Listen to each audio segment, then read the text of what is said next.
Hello, friends. Today I am your storyteller. I hope you will enjoy this story. Please don't forget to like, comment, and subscribe to the channel so that we can receive your love and support. Now let's begin the story. I thought I was just going to Walmart. That's it. Nothing more than a quick trip after a long day. Bread, milk, cereal, maybe some eggs if the price hadn't jumped again. But what happened inside that store, and especially what happened right after, would carve its way into my thoughts at night and stay there for weeks. It was June in Dayton, Ohio, the kind of humid Midwest June where the air feels like wet towels draped over your shoulders. By 5:30 p.m., the sun was still beating down like it had a grudge, and the asphalt in the parking lot shimmered like it might bubble. I'd spent the entire afternoon juggling remote work and parenting. Summer break had just started, and my 9-year-old daughter, Emily, had been home with me all day. Between Zoom calls, folding laundry, and trying to sort out why her summer camp payment hadn't cleared, I was cooked. My head throbbed. My fridge was empty. I needed to get out of the house, so I called out, "Em, shoes on. We're making a quick Walmart run." Her bedroom door creaked open, and she patted down the hall already wearing her faded unicorn sneakers. She perked up immediately. "Can I check the Barbie aisle?" "You can look," I said, grabbing my keys and wallet. "But we're not buying anything today." "Deal." She gave me that wide grin that shows the tiny gap between her front teeth. "Deal." Our local Walmart sat off Wilmington Pike, the big one near the freeway. The kind of store that always has half the checkout lanes closed no matter how long the lines get, where the air conditioning works but never feels quite strong enough. We pulled into the lot at 5:45 p.m. The sun glared off every windshield like someone was snapping flashbulbs. I parked 3 rows down from the main entrance near a cart return. Inside, it was the usual Walmart chaos. Carts squeaking, toddlers crying, someone's phone ringing on full volume. That faint buzzing hum of too many fluorescent lights. Emily beelined toward the toy section, and I steered the cart toward groceries. "I'll be 2 aisles over in school supplies," I told her. "Stay where I can see you." She nodded, already tugging a pink box from a shelf. It started normal. I was comparing prices on notebooks when I casually glanced over the aisle to check on her. She was crouched by the bottom shelf, examining dolls. But there was someone else, too. A man, maybe mid-40s, thin, wearing a tucked-in navy t-shirt, old jeans, and a Cleveland Indians cap. He wasn't shopping. No cart, no basket. The only thing in his hands was a random action figure he wasn't really looking at. What caught me was that he wasn't moving. Not talking to anyone, not even near Emily, just standing at the end of the aisle watching. I looked at him, he looked up, met my eyes and turned away immediately, strolling down the next aisle. It didn't sit right. Still, I brushed it off. Maybe he was waiting for someone. A few minutes later, I circled back to collect Emily. She was holding up a new Barbie with a big smile. "Look at this one. She has a puppy." "Cute," I said, forcing a smile. But my eyes scanned the aisle. The man was back. This time he lingered by the RC cars. Still no cart, still no basket, pretending to browse. My stomach tightened. I smiled at Emily and said softly, "All right, kiddo, let's finish the list together." She didn't argue. Kids know. She picked up on the change in my voice. As we rolled toward groceries, I checked behind us. Sure enough, he turned too. Not close. Never close. Always at the far end of an aisle. Milk, cereal, bread. He floated in and out of sight. Each time I thought maybe I'd shaken him, he appeared again. By frozen foods near canned goods at the end of cereal. It wasn't in my head. The crawling wrong feeling wasn't just nerves, it was instinct. I leaned down to Emily. "Stay right next to me now. Don't wander." "Okay," she whispered, her small hand gripping the cart. I cut down the frozen aisle, faking like I'd forgotten something. There he was again, standing by the glass doors of microwavable dinners, not even pretending this time, just lingering, hands in pockets, glancing sideways. That was it. I pushed the cart faster toward self-checkout. My chest tightened as I scanned our few items. Emily stayed glued to my side, wide-eyed. When we passed through the metal detectors, I glanced back. He was there, rounding the corner, not buying anything. Not leaving either. But once we stepped outside into the blinding sun, He didn't follow. I scanned the lot. Nothing. Rows of cars, heat waves rising off asphalt. Relief almost tricked me. We reached our car. I popped the trunk and started loading groceries. That's when Emily's voice made me freeze. "Dad, isn't that him?" I looked up. 2 rows across, between parked SUVs, he crouched, pretending badly to tie his shoe. No cart, no bags, just him. Looking. My pulse hammered. "Emily, in the car!" Now she didn't hesitate. She climbed into the back seat, slammed the door. I tossed the rest of the bags, shut the trunk, closed her door. And then, without thinking, I did the only thing that felt safe. I walked straight back toward the Walmart entrance fast, not looking behind me until I was through the sliding doors. Inside, I turned. He had stood up, no more pretending, hands in pockets facing our car. Watching, I went straight to customer service. My voice shook. I think someone followed us through the store. "He's outside near my car right now." He wasn't shopping. The woman behind the counter froze, then paged a manager. A balding man in a blue vest came jogging over. Security was called. We all walked back to the entrance together, but when we scanned the lot, he was gone. No car pulling out, no man walking away, just vanished. They pulled the security footage later. Sure enough, he was there. From toys to groceries, hovering, trailing, never shopping, never leaving a trace.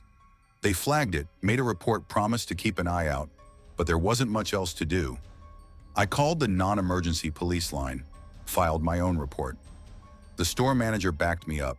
Still, without an actual confrontation, there wasn't much police could act on, and that's what gnawed at me. Nothing happened, but it almost did. The way he kept just far enough. The way he rehearsed his timing, like he'd done it before. That night, Emily fell asleep, fast. I didn't. I sat in the dark living room, replaying every second. The way he stood in frozen foods with nothing in his hands. The way he crouched by our car, like he was waiting for the right moment. The next morning, I ordered a dash cam. Not because it would stop someone, but because I wanted proof, and I haven't let Emily wander in a store since. She asked me a week later, "Why do I have to stay by the cart all the time now?" I didn't sugarcoat it. "Because I didn't like the way that man was looking at you." It wasn't normal. It wasn't harmless curiosity. It was calculating. She nodded, quiet. I could see she understood more than I wanted her to. It was broad daylight, a busy Walmart, dozens of people around, but he followed us like we were on his list. And I realized sometimes the scariest people are the ones who never say a single word. Story 2. I never used to think of myself as an overprotective mom. If anything, I leaned the other way. I was raised in a small town where kids rode bikes until the mosquitoes got bad, where we only came inside when the streetlights blinked on. My mom never hovered. She trusted me to figure things out, to scrape my knees and learn from it. I swore I'd raise my own kids the same way. That worked fine until the summer of 2021. By then, I was 32, living in Maplewood, Ohio, with my husband and our daughter Lily. Lily was 7 that summer, with a laugh that always came from her whole chest and a habit of asking questions that would catch you off guard. Questions like, how do clouds stay up? Or, why does paper cut hurt more than a scrape? She wore her brown hair in messy braids most days, had oversized glasses she was forever pushing up her nose, and carried around curiosity like it was stitched into her skin. I loved that about her, but sometimes that curiosity made me lock doors twice at night. It was the first week of July, hot and sticky in the Midwest way, where even the breeze feels like a damp towel. Lily's school sent out their back-to-school list earlier than usual, probably to give parents time before the rush. I thought I was being smart by going early. Beat the crowds, beat the chaos, grab supplies while everything was still stocked.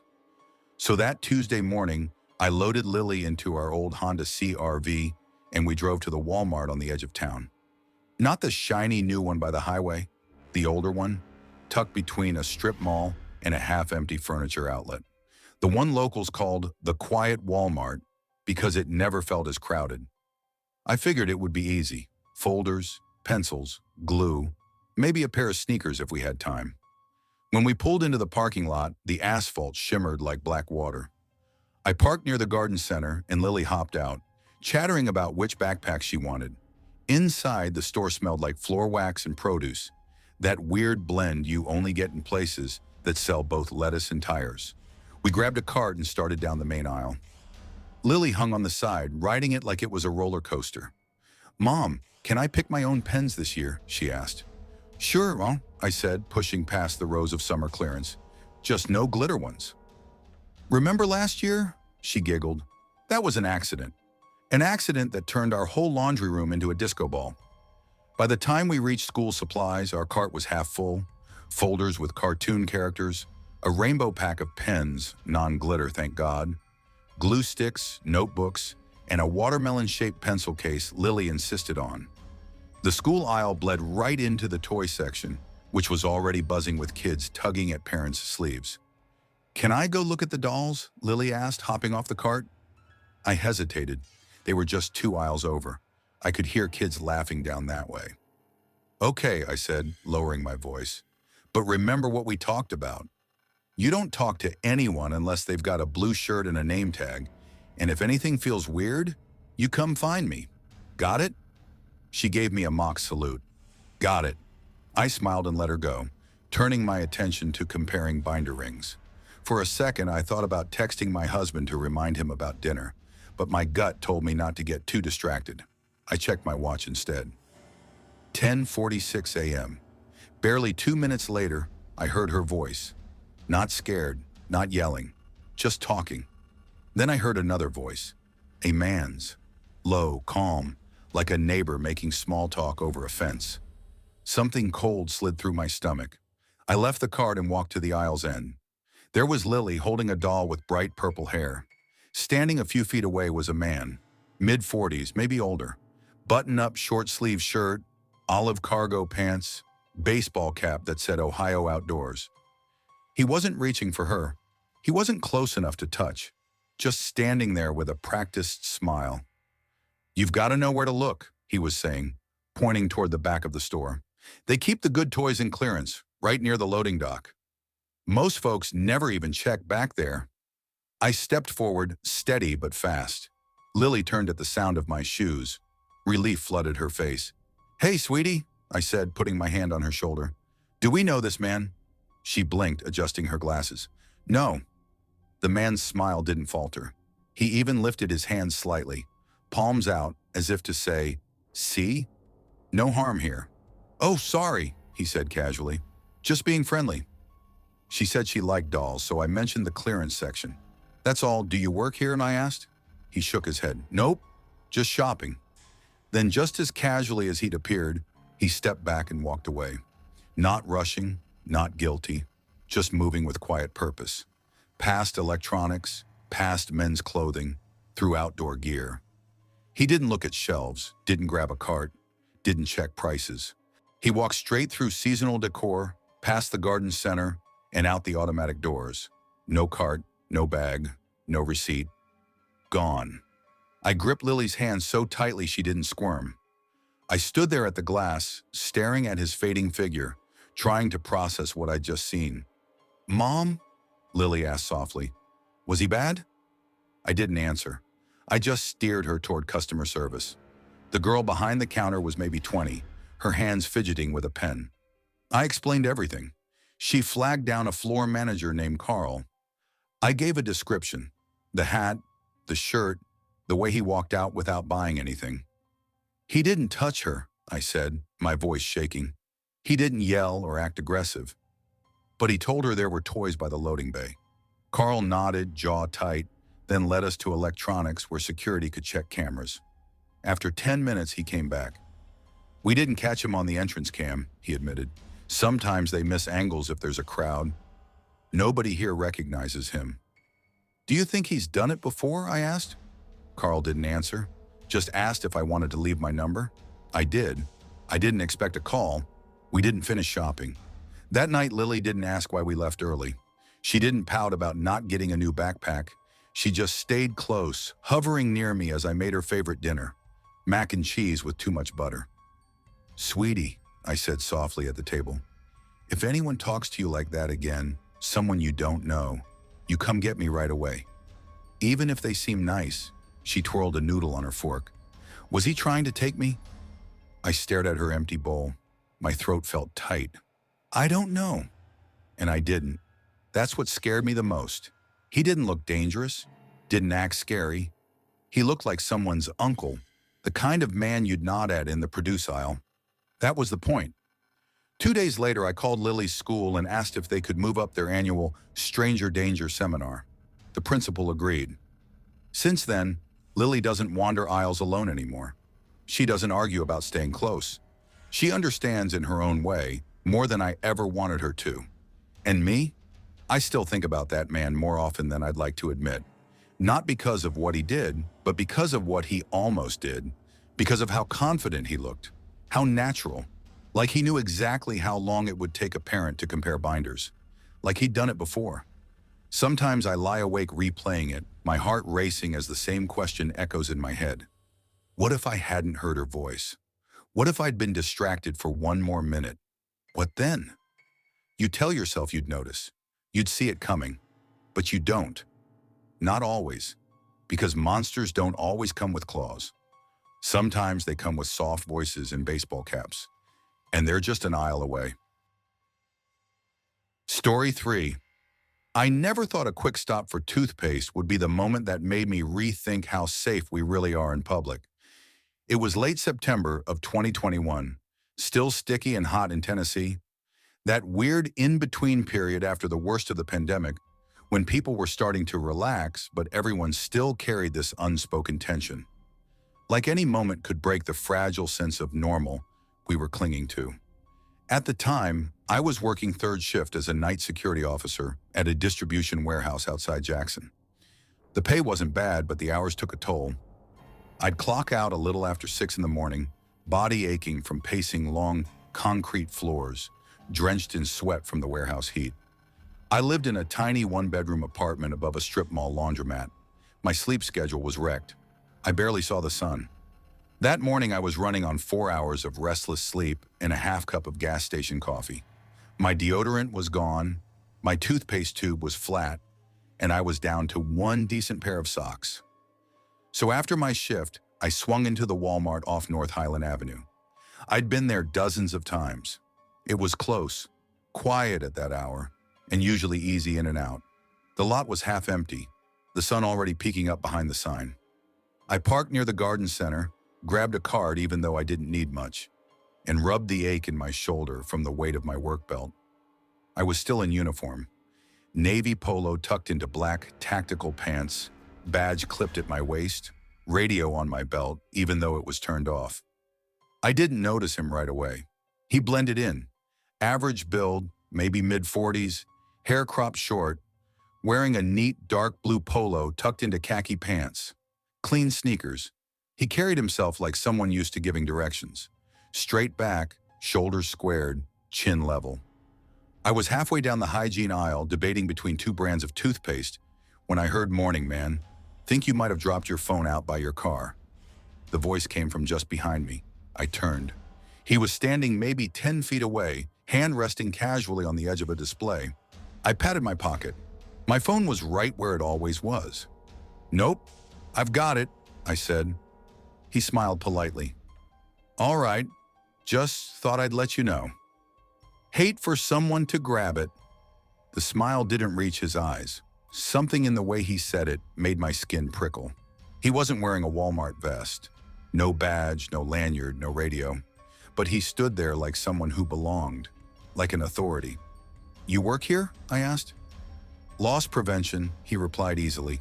"Just keeping an eye out." I narrowed my eyes. "You got ID?" He chuckled. "They don't make us wear it anymore." Too many complaints during COVID. You know how people are. That was a lie. Every legitimate loss prevention employee I'd ever known carried something. Badge, clipboard, earpiece. This guy had nothing. "Right," I muttered and turned back to the shelf. When I moved on toward the deodorant section, I glanced over my shoulder. He was still there. Not close, just near. Pretending to browse, but his eyes flicked toward me when he thought I wasn't looking. The hairs on my arms stood up.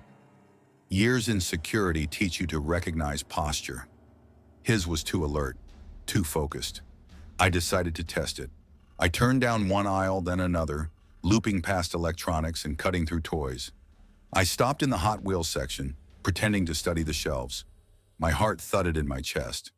A minute later, he appeared at the end of the aisle, casually strolling like he just happened to wander there.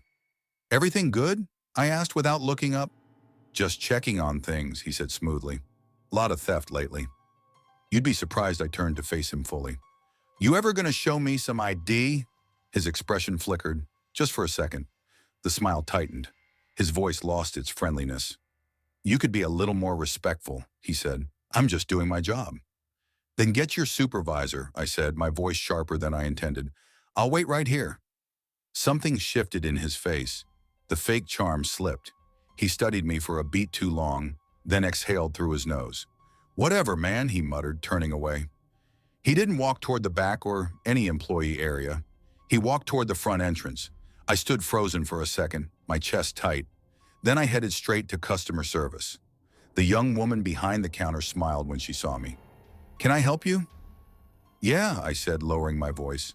"I think there's a guy in here pretending to be security." Her smile vanished. "What does he look like?" I described him. Polo, khakis, cropped hair, mid-40s. She glanced at the older woman next to her, then quietly picked up the phone. A few minutes later, a stocky man in a real Walmart badge and radio came out. His name tag read, "Aaron Asset Protection." I explained everything again. Aaron frowned. "We've had someone matching that description hanging around the lot. Usually early mornings, sometimes evenings. Never seen him actually take anything. Targets customers." "What for?" I asked. Aaron didn't answer right away. "Could be trying to lure people outside. Robbery may be worse. Hard to say." He asked me to point out where I last saw him. We checked the front area together, but the man was gone. Another associate radioed in. No sign of him in the lot either. Aaron shook his head. "Slippery." This makes the fourth report this month. I filled out a quick incident form. They offered to walk me to my car and I accepted without hesitation. I didn't get everything I came in for. Skipped the socks, skipped the charger. I just wanted to leave. But what haunted me wasn't what he said. It was how calm he looked, how he carried himself with absolute confidence, like he knew exactly how long he could push before being challenged. That night, I ordered pepper spray online. I started shopping during busier hours, and I made damn sure to look over my shoulder, especially near that garden entrance. Because people like him, they count on you being tired, distracted, polite. They count on you not wanting to cause a scene. But I've worked too many night shifts, read too many incident reports. Now, if someone in plain clothes asks me to step outside or insists I drop something, I don't follow. I don't hesitate. I give a loud no, and I walk straight toward the cameras, straight toward the crowd. Because sometimes the scariest people you'll ever meet don't look scary at all. They look normal, and that's the whole point. Story 4. I never used to think much about Walmart. To me, it was just one of those places you end up in more often than you'd like. Cheap groceries, endless aisles, two bright lights that gave you a headache if you stayed too long. But ever since last October, the thought of walking into one, especially alone, sends something sharp crawling under my skin. I can't look at a public restroom the same way. Not anymore. My name is Laura Mitchell. I'm 33, and I live in Ashford, Pennsylvania, a mid-sized town tucked about 40 minutes outside of Philadelphia. I've been a nurse for almost 9 years, working the overnight shift in the emergency department at St. Vincent's Regional Hospital. That job has changed me in a lot of ways. People think nurses are all about patience and care, but what they don't see is how quickly we learn to read a room, to know when something's about to go wrong before anyone else notices. We call it clinical intuition, but really it's just your gut learning the language of danger. That instinct is what kept me alive the night in the Walmart restroom. The night it happened, it was early October. I remember because the leaves were just starting to turn, and every morning felt colder than it should have been. I'd been working back-to-back 12-hour shifts for 2 weeks. Nurses will understand when I say, my entire body felt like I'd been run through a dryer. My husband, Eric, joked that he could tell what day it was based on the number of coffee cups on my nightstand. That Thursday, I finished a workout at the gym near the hospital, and I realized I didn't have time to go home before my shift. I needed to grab a few essentials: protein bars, hair ties, travel-sized deodorant, and one of those neon electrolyte drinks that keep me upright at 3 a.m. Walmart was right off the highway, so I stopped. It wasn't supposed to be anything memorable, a quick errand before work. But life doesn't warn you before it shifts on you. By the time I checked out, it was a little past 6:30 p.m. I was tired, but not exhausted yet. As I started toward the exit, I felt the pressure in my bladder. Not urgent, just that nagging feeling of better go now before the shift starts. The restroom was near customer service, like it always is. The hallway smelled faintly of floor cleaner, mixed with something sour I couldn't quite place. The kind of smell every hospital bathroom has too, so it didn't throw me off. Inside, it was the usual: two bright fluorescent lights buzzing overhead, beige paint that had probably been chosen by some corporate committee, cracked tile floors that always looked damp even if they weren't. Empty. I took the second stall from the end, hung my small shopping bag on the hook, and sat. I remember unlocking my phone to text Eric back. He just sent me a picture of our dog wearing one of his sweatshirts. That's when I heard the door open. Creak. Then the sound of heels. No, boots. Not sneakers, not flip-flops. Boots. Sharp, deliberate clicks against the tile. At first, I thought nothing of it. Women come and go. Maybe she was touching up her makeup, maybe waiting for a kid. But after a few seconds, I realized she hadn't moved toward a stall. She wasn't washing her hands either. She was just standing there. I froze, phone still in my hand. Minutes dragged. I didn't hear a cough, a shuffle, not even breathing. Just the buzz of the fluorescent light and the pounding of my own heartbeat. Finally, I leaned forward just enough to peek under the stall. Black boots, polished leather, sharp pointed toes, perfectly still, facing the row of stalls, facing me. I jerked back, my chest tightening. I didn't flush, didn't move. Every nerve screamed at me to stay silent. 5 minutes passed, then 8. I kept checking the time on my phone, hands clammy. Finally, I texted Eric. Weird situation. Woman in bathroom just standing by the door, not moving. Been here a while. Seconds later, my phone buzzed with his call. I answered in a whisper. Don't say my name. Just stay on the line. What's going on? His voice was low, steady, but I could hear the edge in it. I opened my mouth to explain, but that's when I heard it. Click. One of the boots shifted slightly. Then came the slow groan of the bathroom door opening. Creak. Then thud. The sound of it closing. Silence again. I waited 10 long seconds before daring to look. The boots were gone. My whole body felt rubbery as I stood, flushed, and grabbed my bag. My reflection in the mirror looked pale, eyes wide. I forced my breathing even and walked out, trying to look casual. At customer service, I told the woman behind the counter what happened. My voice stayed calm, training kicking in, but my hands wouldn't stop trembling. She called a manager. A guy in a red vest showed up, listened, frowned. Then they brought in a security guard, a heavy-set man named Brian. He offered to walk me to my car. I'm heading to work, but yeah, please. The walk through the parking lot felt endless. I kept glancing over my shoulder, half expecting to see those boots again. That night at the hospital, I couldn't shake it. At 3 a.m., during a rare quiet stretch, I messaged Eric. Do you think I overreacted? He replied instantly, not at all. You did the right thing. But the next day was worse. I went back to Walmart, not because I wanted to, but because I needed to know the same woman from customer service was there. I asked quietly if they'd reviewed the cameras. She hesitated, then leaned closer. Security said nothing showed up on the bathroom cameras. We don't have cameras inside, just in the hallway. But they said the hallway footage only showed you. No one else entered during that time frame. My mouth went dry. What do you mean? She came in. I heard her. She shook her head quickly. Not according to the footage. Nobody came in until 10 minutes later. An older woman and then a mom with 2 kids. That's it. I stared at her, searching her face for any sign of a joke. Nothing. Just discomfort, like she wanted me to leave. I didn't push it, I couldn't. But driving home, the question rattled inside me like broken glass. If no one came in, what the hell did I see standing there in boots? It's been almost a year. I don't use public restrooms anymore unless I absolutely have to. I always check under the stall doors. Always listen first, because nothing happened that night, but something almost did, and I will never forget the sound of those boots. Waiting, silent, patient. Story 5. I never thought my life would take a turn in the middle of a Walmart.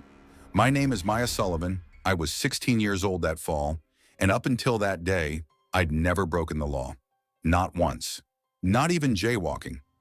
But when you grow up bouncing between foster homes with adults who pretend to care but never really do, you get tired of trying to be the good kid.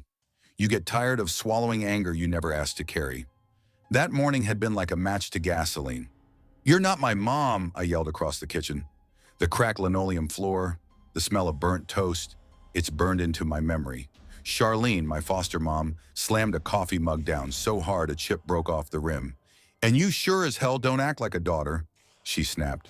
"You want to live under my roof? You follow my rules. Otherwise, pack your crap and get out." I stared at her. This woman who had signed the papers, who got the monthly check for me, who tried to play family when it suited her. My chest heaved. I wanted to tell her I was grateful for a warm bed and a roof, but the words curdled in my throat. "Fine," I said instead. "I'll get out." I stormed upstairs, stuffed a hoodie into my backpack, grabbed a water bottle and left. No phone. Charlene had cut it off the month before because I used too much data. No cash either. Just me and a stubborn streak a mile wide. The air outside was sharp with October chill. I walked to the bus stop, arms crossed against the wind. The Route 19 bus wheezed to a stop, its brakes squealing like a dying animal. I dropped a wrinkled transfer pass I'd saved in my pocket into the slot, praying the driver wouldn't notice the date had expired. He didn't. Just gave me a look that said, "Don't cause trouble," and pulled away. The ride was long. Kids with backpacks argued in the back row. A woman muttered to herself, scratching at her arms. I stared out the window at rows of chain restaurants, gas stations, and strip malls until the blue and yellow glow of Walmart's supercenter, Ridgefield, Ohio, came into view. Walmart smelled like fried food from the in-store deli and plastic from too many cheap toys stacked too high. I wandered the aisles, mostly killing time, letting the air conditioning bite at my skin. In the hair accessories aisle, I saw them, velvet scrunchies, a whole pack. 8 of them, jewel-toned and soft. Girls at school wore them like status symbols, on their wrists, in their hair, tied around their backpacks. I always had the same 2 frayed rubber bands that snapped if I pulled too tight. I picked up the pack, turned it over. $199. Not a fortune, but when you've got nothing, it feels like everything. "Don't do it," I whispered to myself. My pulse quickened, but my hand moved anyway. Slipped one scrunchie into the hoodie pocket, crumpled the cardboard backing, and shoved it behind paper towel packs in the cleaning aisle. I was debating whether I could get away with a bag of chips too when I felt it. A hand on my shoulder, heavy, cold. "Come with me," a man's voice said. I turned. He was massive. 6'3", broad shoulders, bald head catching the fluorescent light. Black slacks, navy jacket, a badge stitched on the chest that read, "Walmart Security." What's this about?" I stammered. "Theft," he said flatly. Heat flushed my face. "I can pay for it," I blurted. "I didn't even leave the store yet." He didn't respond, just clamped a hand around my upper arm. Not bruising, but firm. A grip that said, "You're not going anywhere." People looked away as he steered me past checkout lanes. No one interfered. He pushed through a gray employees-only door. Inside, a stockroom, stacked high with pallets and crates. Dim, humming lights. "This isn't the office," I said, trying to sound braver than I felt. He didn't answer. Just opened a narrow door tucked between mop buckets. Flicked a switch. Stairs leading down into concrete darkness. My gut twisted. "Wait," I said. "Aren't there supposed to be cameras?" "Another guard? Where's the office?" His only answer was a tightening of his grip. Reluctantly, I stepped down. The door slammed shut above me. The lock clicked. My stomach dropped. The air was damp. Mildew thickened my throat. Pipes dripped into puddles on the cement floor. In the center of the basement, an old wooden chair bolted to the floor. Rusted cuffs dangled from its arms. This isn't real," I whispered. Something smelled foul. Meat, sweet and rotten. My pulse roared in my ears. I pulled my phone from my pocket. No service. I paced, waving it in the air, until one bar flickered to life. I dialed the store. "Thank you for calling Walmart Ridgefield," a perky voice answered. "This is Jennifer. How can I—" "I'm in your basement," I hissed. "A man. He brought me down here. He locked me in." "Basement?" Her voice faltered. "We don't—" The door creaked open above. Footsteps, whistling. Two figures appeared. The first, the fake guard. Same blank stare, same heavy steps. The second, older, shirtless, skin sagging, gray hair slicked back, jeans stained dark at the cuffs. Barefoot, eyes wild with excitement. "Well, well," the older man rasped. "She's a little fighter, huh?" The guard chuckled. "Have a seat, sweetheart. We'll be gentle." My knees shook. I grabbed a loose chain from the chair, wrapping it around my fist. "Stay the hell away from me," I screamed. They laughed. The older one licked his lips, unbuckling his belt. "Oh, I like the fire." I pressed myself against the wall, chair raised like a shield. My heart hammered so hard I thought it would explode. "Hello?" A new voice shouted down the stairwell. Young, nervous. The men froze. Footsteps thundered above. Then, the wail of alarms. Red lights flashed. The old man cursed. "Go! Now!" They bolted to the far wall, pressed on what I thought was solid concrete. A hidden door swung open, revealing a tunnel that sloped upward into darkness. They vanished. A uniformed Walmart employee burst down the stairs, skinny, maybe early 20s, name tag flashing, Kyle. His eyes went wide when he saw me, chain in hand, tears streaming down my face.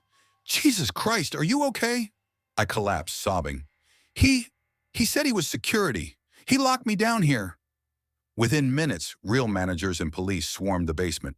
The fake guard was caught on 2 cameras near the entrance, but never again. He wasn't in employee records. The old man didn't appear on cameras at all. Behind the pipes, police found a decomposing dog. Bones picked clean. The hidden door opened to an overgrown storm exit leading into the woods behind the store. They never found the men. Jennifer, the cashier who had answered my call, sat with me until my foster mom arrived. She wrapped a blanket around me. "You're lucky," she whispered. "Some girls don't walk back up those stairs." I clutched the velvet scrunchie still in my hoodie pocket. The thing I'd thought mattered so much, and I cried until I couldn't breathe. It's been 2 years. I don't go to Walmart anymore. I can't even walk past one without my chest tightening.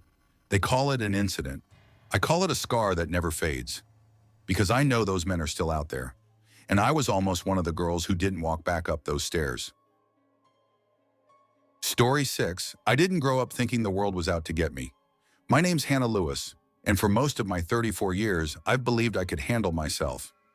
Life as a single mom will teach you that quick. When no one else is around to lean on, you learn how to keep moving. I've got 2 kids, Madison, 12, and Olivia, 7. Their dad lives in Florida now, remarried, and the most he does is send a birthday card if he remembers. So it's me, always me. And I'm not the panicking type. At least I wasn't.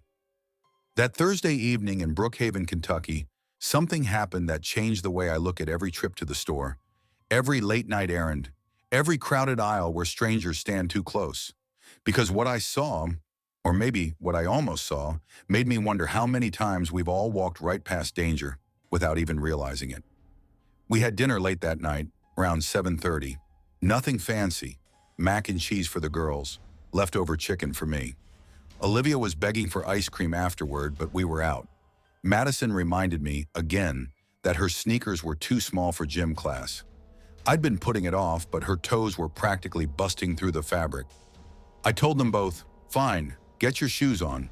We'll make a Walmart run." Brookhaven's Walmart sits on the far end of town, right off the 2-lane highway, big parking lot, half the lights flickering, pavement cracked like dry riverbeds.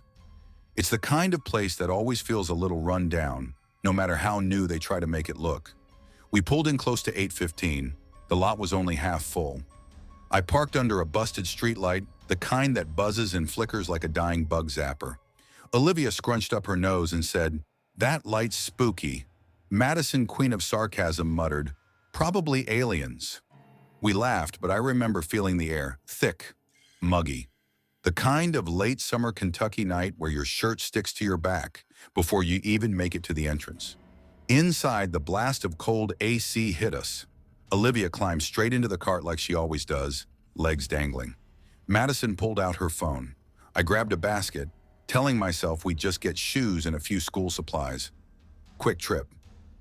We weren't even 10 minutes in when we cut through the seasonal aisle, the one that already had Halloween stuff. Foam tombstones, plastic pumpkins, bags of candy stacked to the ceiling. Olivia squealed, "Caramel apple suckers." That's when we nearly collided with him. A man, maybe mid-30s, buzzed cut hair, plain gray t-shirt, no cart, no basket. He came around the corner fast and almost knocked into us. "Excuse me," I said automatically, even though he was the one who almost ran us over. He muttered something I couldn't make out. Didn't look at me, just stopped next to the candy display.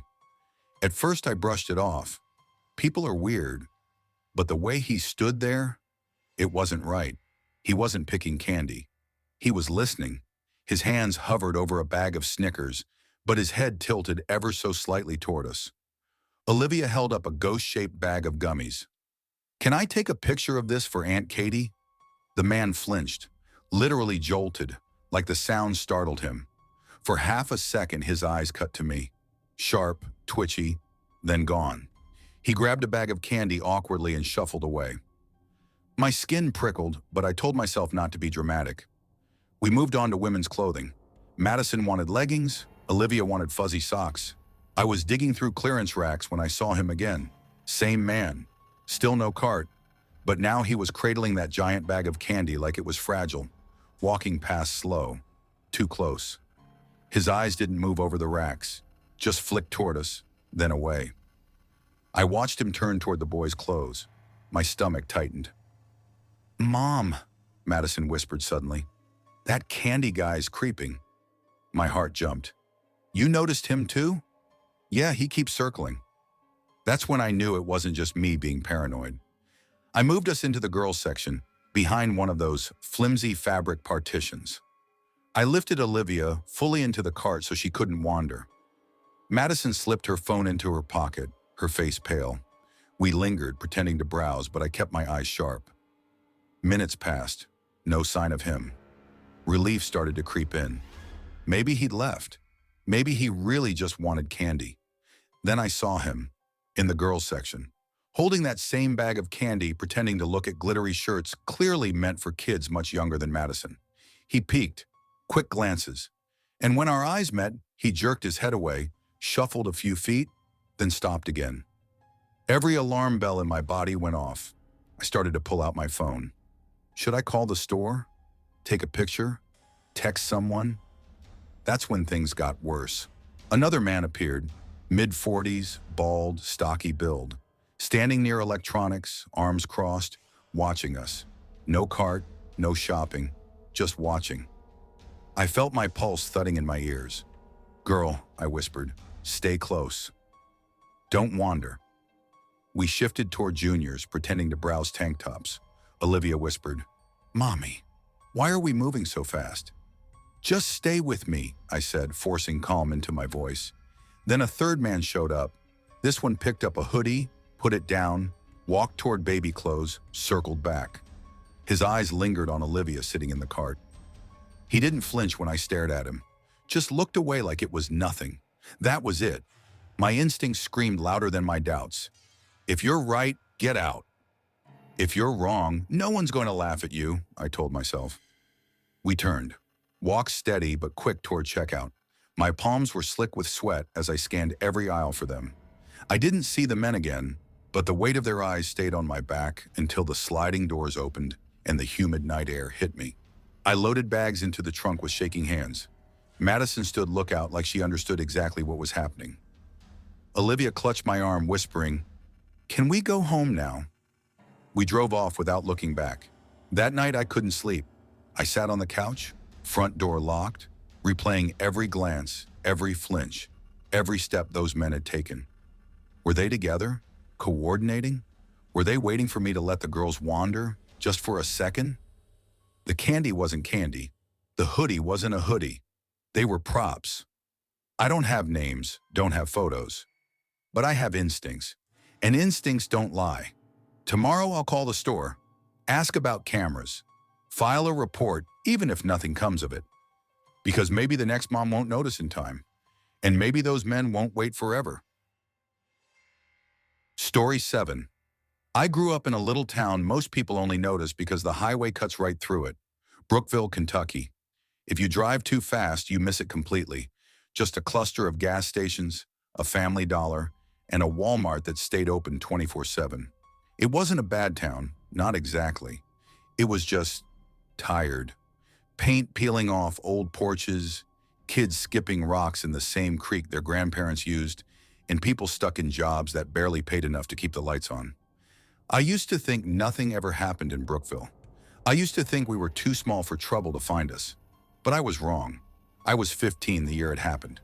15, barely old enough to understand the world could be cruel, but still naive enough to believe the worst things happened somewhere else. My sister Rachel was 17 at the time. Loud, funny, fearless in a way only older sisters can be. She had this way of making everything feel like a joke, like life was just a long comedy skit we were all stuck in. Even grocery runs felt like an adventure with her. That fall, we'd started this tradition with our dad. Every Wednesday night after dinner, he'd drag us along to Walmart for the things he'd forgotten on Sunday. He hated shopping, but he hated going alone even more. So he'd bribe us with promises of snacks or letting us pick out a DVD from the bargain bin. Looking back, those nights feel like a trap we walked into smiling. It was early October, the first week the air had that bite of real cold in it. Leaves skittered across the Walmart parking lot, crunching under tires. Dad parked his old Ford Explorer near the cart return, muttering about how crowded it was for a Wednesday. Rachel and I were already laughing by the time we walked in. We always made fun of the late-night crowd, people in pajamas, half-asleep parents, sketchy-looking guys hanging around electronics. "Bet we'll see at least 3 zombies tonight," Rachel whispered, elbowing me. "4," I grinned. We drifted through the aisles while Dad griped about prices. Halloween candy was everywhere, shelves bursting with orange and black. Rachel dared me to stick a bag of pumpkin peeps in my hoodie pocket just to freak out Dad. I half reached for it, and that's when she froze, nudging me hard. Creepy uncle alert. 3 o'clock, I followed her gaze. He was standing near the clearance DVDs. Not shopping, just standing. Tall and thin, with pale skin that almost looked sickly under the fluorescent lights. His glasses were thick, the kind that magnify your eyes too much. His brown hair was combed straight down the middle, so precise it looked drawn on. He wore a tan jacket with a flannel collar, jeans too loose at the waist, and stained off-white sneakers. Rachel smirked, whispering, "Probably owns a van with no windows." I snorted, trying to play along, though my laugh came out nervous. "That's a dinner special waiting to happen." The man didn't react. He didn't even flinch, just stood there staring past us like he was waiting for something. We kept moving, but then he kept showing up. 3 aisles down, there he was by the soup cans. Later, standing near the toothpaste, hands shoved in his jacket pockets. Then again in electronics, pretending to look at a shelf of off-brand headphones. Always quiet, always just there. Dad never noticed. He was too busy grumbling about the price of beef. Eventually we checked out. Rachel and I whispered jokes all the way to the car, but something in me was off. I laughed too hard, too forced.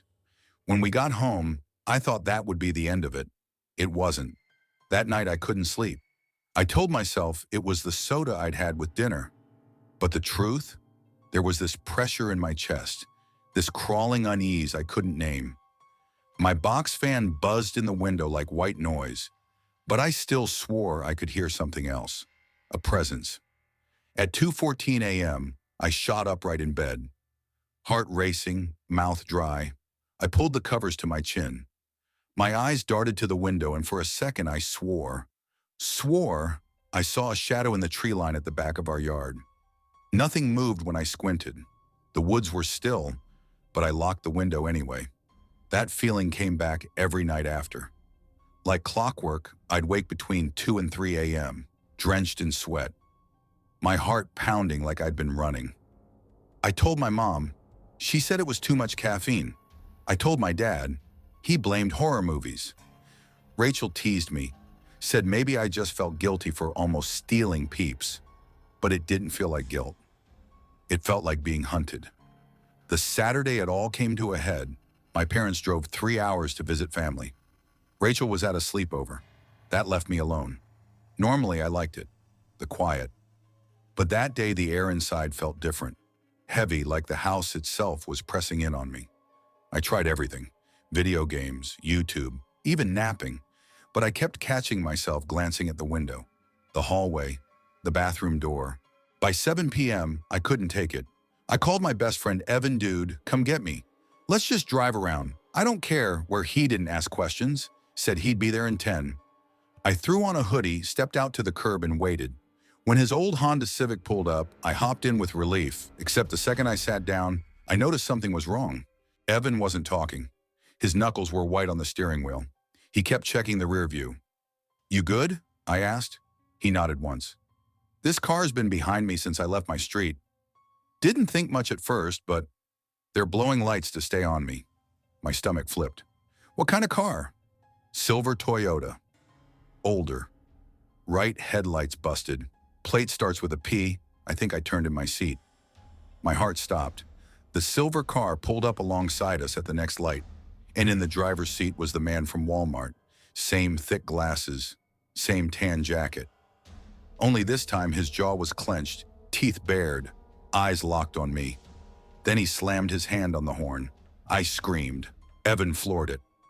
For nearly a minute, all I heard was the engine roaring and my own ragged breathing. What the hell is going on? Evan shouted. That's him, I stammered. The guy from Walmart. He's been outside my window. I didn't know until now, Evan cursed, swerved hard onto Cedar Drive. Screw this. We're going to the cops. Brookville's police station used to be a library. Just a squat brick building with 2 cruisers parked out front. We screeched into the lot, practically falling out of the car. Inside, Officer Bradley, our neighbor's uncle, was on duty. He listened as Evan told him about the car, then listened to me stammer through my story. License plate? Bradley asked. Evan recited it without blinking. The change on the officer's face was instant. His jaw tightened. He picked up the phone, called in 2 patrol cars. We're sending one to your house, he told me, and one to search for the vehicle. Sit tight. I thought that was it, that the nightmare was over. I was wrong again. 15 minutes later, a patrol unit found him. Not driving, not on the highway. He was in my front yard, kneeling in the bushes beneath my bedroom window. When they arrested him, he had a duffel bag stashed nearby. Inside, duct tape, zip ties, a taser, condoms, and a rusted crowbar. The man, whose name I'll never repeat, was a registered sex offender. He drifted from town to town using aliases, living out of his car. He wasn't from Brookville. He'd just found us. He had followed us out of Walmart that night, parked across from our house, watched, waited, and I'd been right. For weeks I hadn't been imagining it. He was there. The DA pressed charges. Between stalking, intent, and the items in his bag, they held him without bail. He never confessed, didn't have to. For months, I couldn't sleep without the lights on. We got motion sensors, locks on every window. Dad kept his old shotgun close. Rachel never made another Walmart joke. The scariest part wasn't what happened. It was what almost did. How easily he slipped into our lives. How close we came without ever realizing. And how thin the line really is between ordinary life and horror. Story 8. I was 23 the year it happened. That was 2014, and I was living in a modest little suburb outside of Raleigh, North Carolina. Not the pretty tree-lined parts people picture when they hear North Carolina, but the stretch of town that seemed built entirely out of strip malls, fast food drive-thrus and parking lots that looked the same no matter which direction you turned. Back then, life felt like survival in small ways. I had married my high school boyfriend Daniel when I was just 20. By 21, we had our son Mason. By 23, we were trying to hold together a marriage neither of us had really been ready for. He was working 60-hour weeks as an electrician's apprentice, trying to get us ahead. I was working part-time at a dentist's office and taking classes at night. We were stretched thin, living in a 2-bedroom rental with a mortgage-sized rent payment. Our cars both 10 years old and coughing up repairs every other month. It wasn't miserable, not exactly, just heavy, like every day was another climb uphill. That evening was nothing special at first. It was a Thursday in mid-October, cool enough that I had to zip up Mason's hoodie before strapping him into his car seat. We had eaten spaghetti for dinner, and he'd gotten more sauce on himself than in his mouth. I'd just opened the pantry to grab wipes when I realized we were down to our last one. "I'm running to Walmart," I told Daniel. He groaned from the couch where he was watching a football rerun. "Now? Can't it wait till tomorrow?" "Not unless you want Mason to smell like garlic bread all night," I shot back, holding up the sticky toddler. Daniel sighed, then said, "I'll come with you. We can pick up milk too." It was a small thing, but I remember feeling grateful. Nights felt safer when he was with me. We loaded Mason into the car, pulled out of our quiet little street lined with flickering porch lights, and drove the 15 minutes to the Walmart on Benson Road. It was the one closer to us, not as big as the supercenter near the highway, but quieter, less crowded. It was around 8:30 p.m. The parking lot was half empty, buzzing with those yellow sodium lights that always made the pavement look wet, even when it wasn't. I remember noticing how still everything felt. Inside, the air conditioning hit us first, too cold for October. The fluorescent lights hummed overhead. Daniel veered toward the sporting goods aisle. He had this habit of checking for cheap fishing gear whenever we went. I took Mason in the cart toward the baby section. I was only in there a couple minutes, kneeling to grab a box of wipes and a sippy cup, when I heard a voice just behind me. "Excuse me." I turned, half expecting another mom or an employee. Instead, there was a woman standing uncomfortably close to the cart. She was small, maybe 5'2", with straight black hair brushing her shoulders. She looked around 50, maybe older, and wore a beige cardigan with a cross-body bag that seemed too heavy for its size. She smiled, polite, calm. "Yes," I said, instinctively edging back. Her eyes softened like she was relieved I'd looked at her. "Do you believe in God?" The question caught me off guard. My parents had been Baptists, but I hadn't set foot in church in years. Still, confrontation never came easy to me, and I wasn't about to spark a debate with a stranger in Walmart. "I guess so," I said, giving a small nod. Her face lit up, but not warmly, almost hungrily. "That's good," she said quickly. She dug into her bag, pulled out a sleek black tablet, and tapped the screen. "Then I want to show you something." She angled the screen toward me. A slideshow flicked by. Abstract clouds, glowing silhouettes, words in English that didn't quite make sense. Phrases like "God is not who you think," "She is waiting," "The bride has come." Another slide had script I didn't recognize. Curved symbols that looked almost like Korean, but weren't. "I'm sorry," I muttered, trying to angle the cart forward. "Just 1 minute," she said sharply, stepping closer. "You believe, so this is for you. There is a gathering, a truth hidden, a woman prophet. You and your son will be safe if you come." Something in her tone made my skin prickle. I gripped the cart handle tighter. Mason was oblivious, smacking his toy steering wheel. "No, thank you," I said, firmer this time. But she followed, down the diaper aisle, around the corner, into baby clothes. Every time I thought I'd lost her, she appeared again, still smiling, still murmuring in a voice meant only for me. Then she pulled out a card, white with a gold cross printed on the front, the words "Church of Spirit and Bride" in block letters. On the back, in neat handwriting, was an address. Not a church, just a house number, a street I didn't recognize. "Do you live nearby?" she asked softly. "Do you want peace for your son? Safety? Come Thursday, bring him."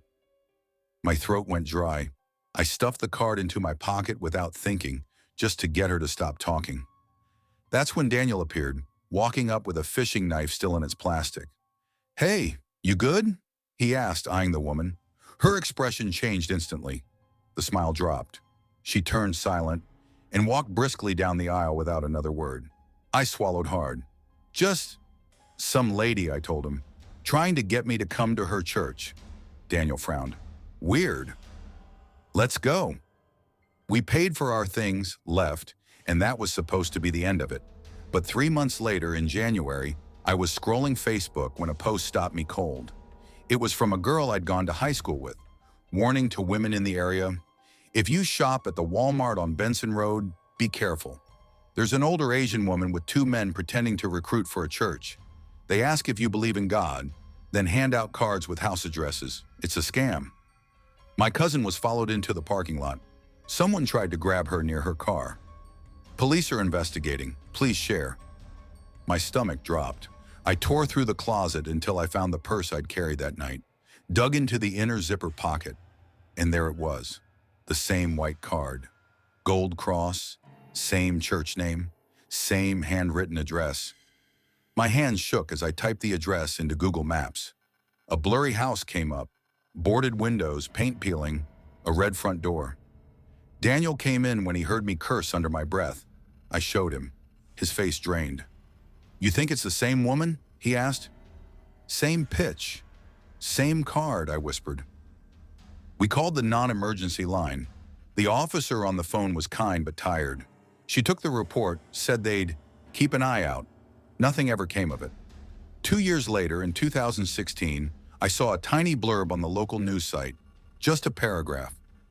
Raleigh police are investigating multiple reports of individuals luring women under the guise of religious recruitment. No suspects have been identified. The neighborhood they mentioned? Same one from the card. That night, lying awake with Mason asleep in the next room, I couldn't stop picturing her face.